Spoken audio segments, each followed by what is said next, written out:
Hello friends. आज हम blockchain की सीरीज में बिटकॉइन देखने जा रहे हैं। तो आज का टॉपिक है हमारा bitcoin. What is bitcoin? Bitcoin किसने इंट्रोड्यूस किया था? सातोशी नाकामोटो ने 2008 में। और बिटकॉइन क्रिप्टो करेंसी के लिए वर्चुअल करेंसी है। क्रिप्टो करेंसी है बिटकॉइन एक, ठीक है। मतलब वर्चुअल करेंसी बढ़ती चली जाएगी। और a digital currency that uses to rules of cryptocurrency for regulations and generations of units of currency। मतलब इसके ऊपर कोई बैंक का रूल नहीं है, ये खुद ही एक अलग करेंसी है, डिजिटल करेंसी, ठीक है। A Bitcoin fell under the scope of cryptocurrency and become the first and the most valuable among them। तो क्रिप्टो करेंसी के स्कोप में ये बहुत आगे है और जो पहला मोस्ट वैल्यूएबल बन गया है ये, ठीक है। It is most commonly decentralised digital currency. तो डिसेंट कॉमनली ये क्या करता है? डिसेंट्रलाइज करता है डिजिटल करेंसी को, ठीक है। इसको डिसेंट्रलाइज्ड डिजिटल करेंसी के नाम से भी जाना जाता है बिटकॉइन को। कब इंट्रोड्यूस हुआ था? 2008 में, और सातोशी नाकामोटो ने ही इंट्रोड्यूस किया था, जिन्होंने लेटेस्ट ब्लॉकचेन का कंसेप्ट दे रखा है, ठीक है। बिटकॉइन होता क्या है? Bitcoin is a type of digital asset which can be bought, sold and transferred between two parties securely over the internet। तो बिटकॉइन का काम क्या है? एक बिटकॉइन खरीद सकते हैं हम, बेच सकते हैं और ट्रांसफर कर सकते हैं दो पार्टीज के बीच में, इंटरनेट के ऊपर ही बस। कोई रियल करेंसी नहीं है ये, सिर्फ एक डिजिटल करेंसी है। Bitcoin can be used to store values much like fine gold, silver and some other type of investment।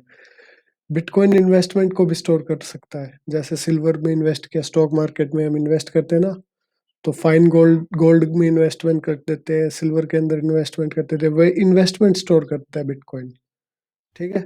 ये स्टोर करने के लिए भी यूज हो जाता है ये बिटकॉइन, ठीक है। We can also use Bitcoin to buy products and services like as well as make payments and exchange values electronically. अगर हमें कोई वैल्यूज मतलब डेटा शेयर करना है, या फिर कोई प्रोडक्ट खरीदना है या कोई सर्विस खरीदनी है, पेमेंट भी कर सकते हैं हम बिटकॉइन की मदद से, जैसे ये करते हुए गूगल पे वगैरह। तो ये बिटकॉइन की मदद से कर पाते हैं हम, ठीक है। तो ये हमारे बिटकॉइन की एडवांटेजेस है, मतलब जहाँ जहाँ यूज होता है बिटकॉइन। तो हाउ बिटकॉइन इज डिफरेंट? तो बिटकॉइन ये डॉलर, पाउंड, यूरो, रुपीज, इनसे डिफरेंट कैसे है?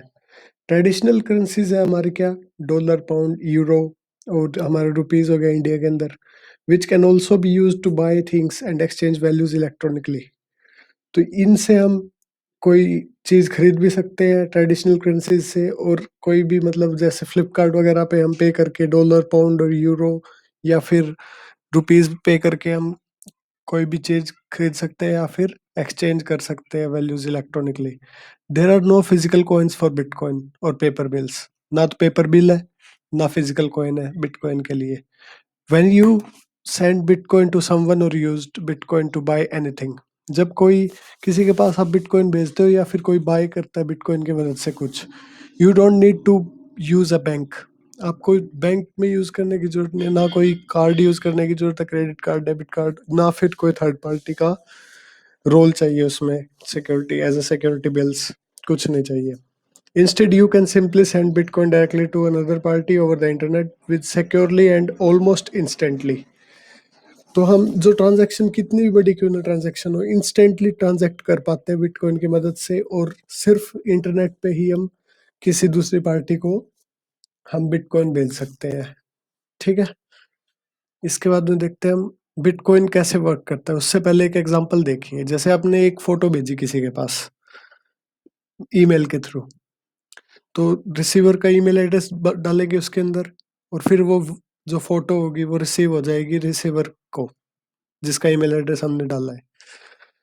तो उसकी क्या होगी? दो कॉपीज बन गई, एक तो जो ओरिजिनल कॉपी है, एक जो ईमेल के ऊपर हमने सेंड की वो सैंपल कॉपी बना के भेजेगा, ठीक है।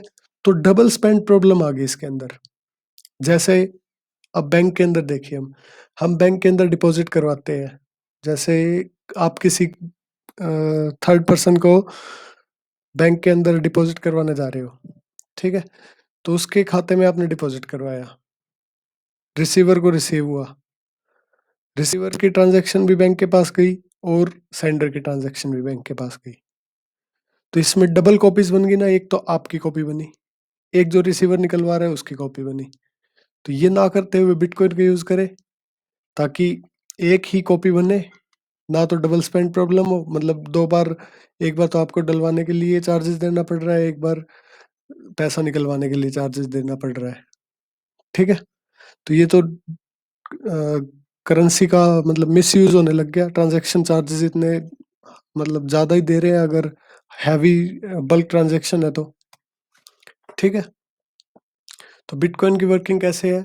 In bitcoin all the information related to the transaction is captured securely by using maths. Maths की मदद से हम क्या करते हैं, ट्रांजैक्शन मत करते हैं, कोई इक्वेशंस दे देते हैं, वो सोल्व करता है कोई, मतलब कोई भी पार्टी उसको छोटा मोटा बिटकॉइन का ऑफर वो दे देते हैं एज ए रिवॉर्ड, और हमारा प्रोटेक्टेड क्रिप्टोग्राफिकली चला जाता है हमारा data, and the data is stored and verified across the entire network of computers. तो ऐसे नेटवर्क बन जाता है पूरे कंप्यूटर्स के ऊपर, मतलब नेटवर्क बन जाता है, जैसे इंटरनेट है ना वैसे नेटवर्क बन जाता है ब्लॉकचेन का। In other words, instead of having a centralised database of the third party such as banks and certified transaction took place.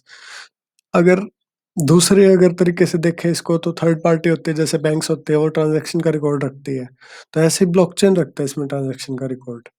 Bitcoin uses blockchain technology across a decentralized network of the computers to secure, verify, confirm and record transaction। तो blockchain के अंदर ये सभी record होता है, verify करता है और कंफर्म करता है ट्रांजैक्शंस को।